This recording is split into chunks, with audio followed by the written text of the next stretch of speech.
Welcome to They Came Out on Wednesday. My name's McKinley. In this vid, I'm going to tell you about my 3 favorite reads of the week and my favorite cover of the week for the week of Wednesday, May 18th. But before we do that, I got to show you the haul. And before I even show you the haul, I want to thank you for clicking on this video because I know you got so many other boxes to click on. But now we got the nice stuff out of the way. Let's talk about the haul. And when I show you the haul, I show you Marvel, DC, Image, and then I show you the real indies. And I got a lot of books this week, so let's get going. Like most weeks, I have no Marvel, so let's skip straight to DC, and we're going to start off with Nightwing. And I'll be honest, I'm a little ashamed that I didn't get the Tom of Finland or, the Abercrombie cover. Instead, I went for just the normal one. I don't know. I care so care so little what people think. I don't know why I didn't get that one. But I didn't. Catwoman, I wish I could remember seeing the A cover. I went with the Frizz cover always, but I saw a cover for this issue of Catwoman that looked really cool. They were like on roller skates. Also, for all you Rose Besh people out there, Rose Besh did a cover for Catwoman, this issue of Catwoman, that is exclusive to Golden Apple Comics. It's $20, and I already bought a Rose Besh exclusive Golden Apple Comics cover, so I didn't want to get that one too. I probably should have, but I didn't. This is Shadow Warzone, and I think that's just it's 3 stories from the Batverse and related to this Shadow Warzone, and I think that's just the title, but I went with the X-Men homage. It's not the A cover.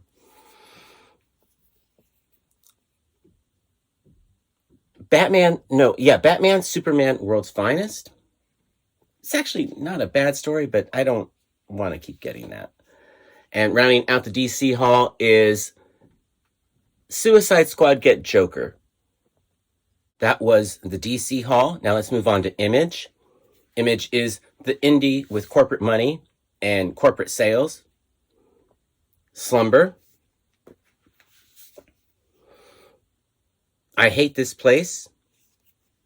And rounding out the Image haul is King Spawn. And this is black, white, and red all over. I have to be honest with you. I am a little bummed out, or not, but I'm just disappointed to see that they stooped to the Marvel DC. They followed the trend. Last week we were talking about Moon Knight like being black, white, and red, and how, well, they got to get Moon Knight on this, and that's over at Marvel. I don't know why Image or Toddy Mack felt compelled to go the black, white, and red route. It just seems like a sales gimmick that they don't need to be a part of, because Image should be dictating how the industry goes, not Marvel or DC, because the good books are on Image. Paper-wise, story-wise, there's other labels too. But I was just disappointed to see them follow that trend, black, white, and red. It's not something that I want to keep seeing in comic books. It's cute every once in a while. I don't know. That's just me. Let me know what you think about this whole thing in the comments below, because I want to hear what you think, because you guys usually know. Actually, not usually. You guys know more than me. So let me know what you guys think. That finishes the Image haul. Now let's move on to the real indies. On Source Point, Good Boy, the director's cut. On Dynamite, Nyx. And I was getting Nyx for the Rose Besh covers. Now it seems like I don't know why I'm getting that book.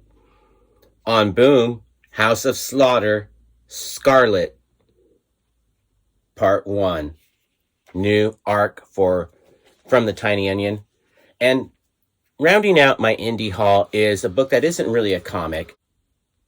This is Vampires Everywhere, the Atlantis Fantasy World edition. There was a previous version of this book. Well, if you don't know, Vampires Everywhere is the book that is shown in The Lost Boys. It's the comic book that they're reading in The Lost Boys. And there was a previous edition that had the original Chris Miller artwork done in black and white and then in color as well. There was never a full comic book. It was just, you might see some panels in the movie. I haven't seen that movie in a long time. So forgive me if my memory is a little off and I'm just recounting what I remember vaguely. So in any case, somebody did a Vampires Everywhere that had that original artwork.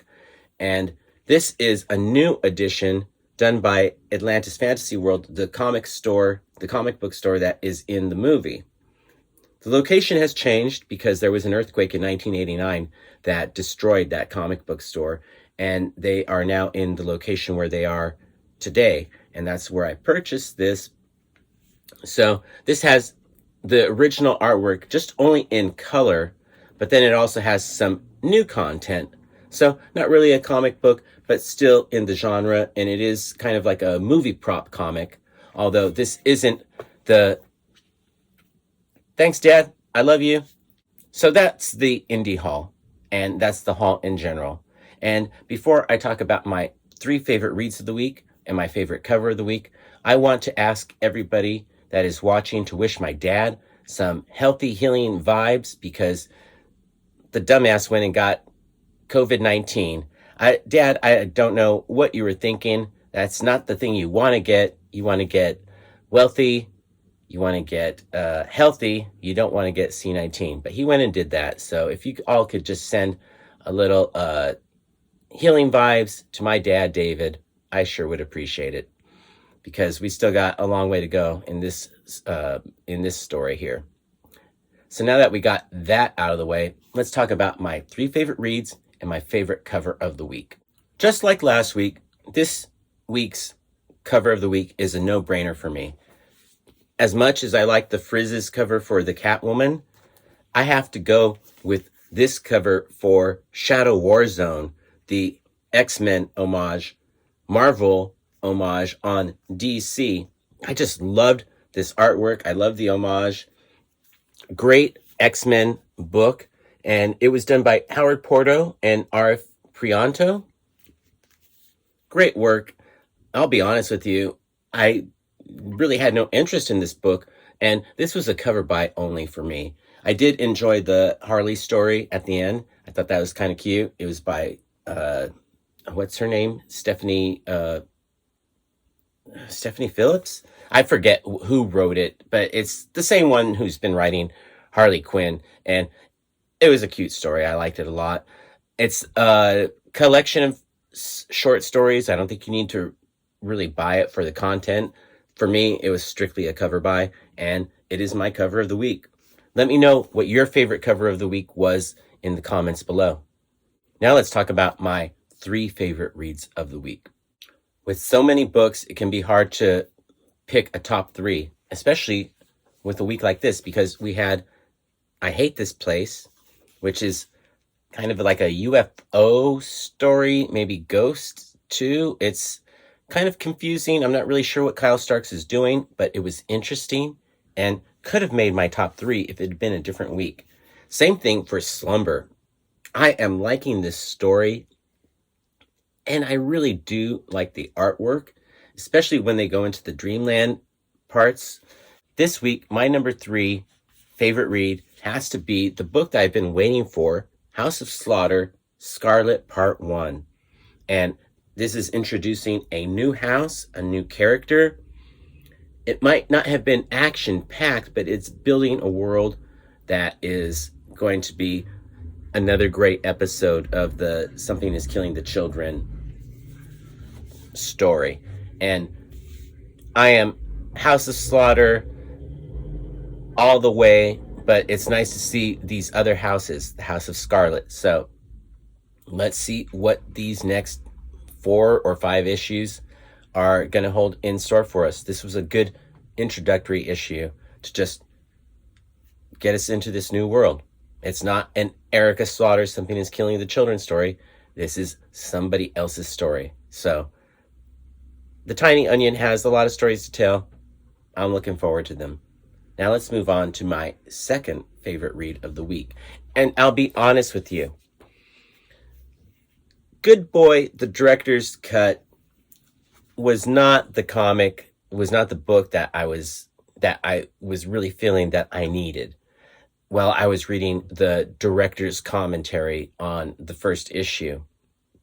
Maybe it shouldn't have even been considered to be one of the top three, because it's basically just director's commentary on the first issue, which we didn't really need.